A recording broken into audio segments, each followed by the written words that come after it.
Okay, I know it's called Go Bowling at the Glen, but I didn't expect them to actually go bowling.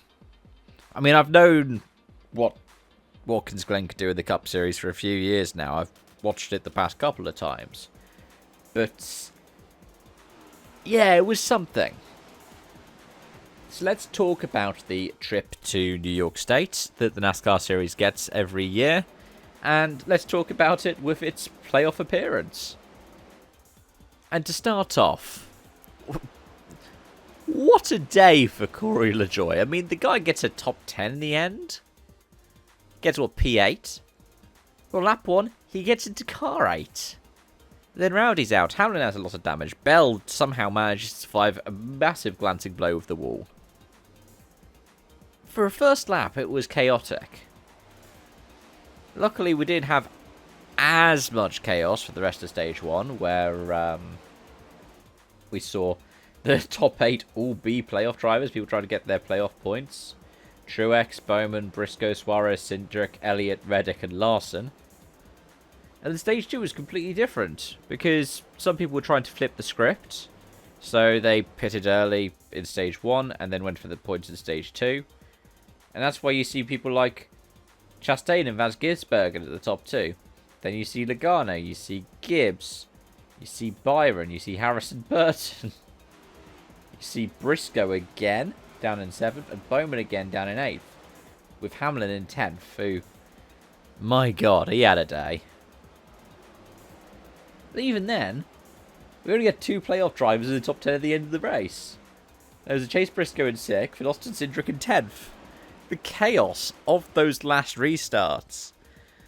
The drama that we had when, like, Joey Logano goes into Keselowski through the S's. Was it into Keselowski or into Bowman? And it just launches Bowman up almost over the barrier into the catch fencing, but he lands on the netting of Keselowski's car. It was just so bizarre. It was so strange. I mean, it's almost as strange as thinking that all 3 Spy Motorsport cars get in the top 10. 2 of them, the 2 rookies, in the top 5. Hocevar in 3rd, Zane Smith in 5th. And with Zane Smith in 5th, Chastain in 4th, and Van Gisbergen in 2nd. That's 3 Trackhouse-backed drivers in the top 5. This was really a day for some of the smaller teams. I mean, front row get a 7th with Michael McDowell. And yeah, I mean, even for the smaller drivers, like Priest gets a top 10 and Cindric gets a top 10. It's just so dramatic. There were so many different things that happened where it was just like, wow. How do I just describe this? The move at the end, the pushing and shoving, the rubbing is racing between Buescher and Van Gisbergen. It was just wonderful to see. I was so glad I stayed up late to watch it, because I had the choice between that and the IndyCar, and the IndyCar sounded awfully anticlimactic by comparison. Review for that's going to be out tomorrow. Yeah, I felt a bit guilty at first about picking NASCAR over Indy, but then I see this, like, nah. We have a non-playoff driver winning, and the playoff picture is also quite strange. Because after all that's said and done, Logano, of course, is first, because he's the only one to have won in this phase, in this round of the playoffs. But Christopher Bell's second, 46 above the cut line. Cindric's third, 43 above it.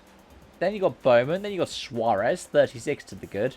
Reddick and Elliott, 30 to the good. Blaney, who was out on lap 1, 29. Larson and Byron, 26, 25. And then you get the bubble. 6 above, both Briscoe and Gibbs. 6 below is Hamlin. 12 below Keselowski, 14 below Truex, and then 20 below Burton. It is a strangely tight field around that bubble. And the thing is, if any of the people below the cut line end up winning, that's going to have massive ramifications. Because you could see, for example, what if Harrison Burton gets through again? You'll see somebody who was probably a shoo-in for the round of 8 going out. Because you could see a Gibbs, or a Hamlin, or a Truex, or a Keselowski. You could potentially see 3 of the 4 JGR cars out in the round of 16. It's so bizarre. It's so strange. But this is what we like the playoffs for, right?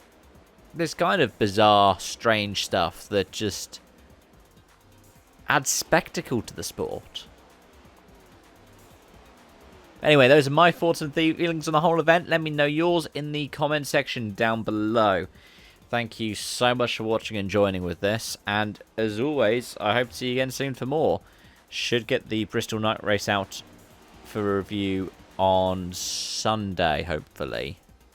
Because I don't know if I'll be able to stay up or want to stay up to watch it Saturday night. It's going to be a really late start here in the UK because NASCAR night races are. And yeah, I just don't have the time to do all of that because, well, it starts at midnight. Nah, not when I'm not on a work holiday. Thanks for watching. Bye for now.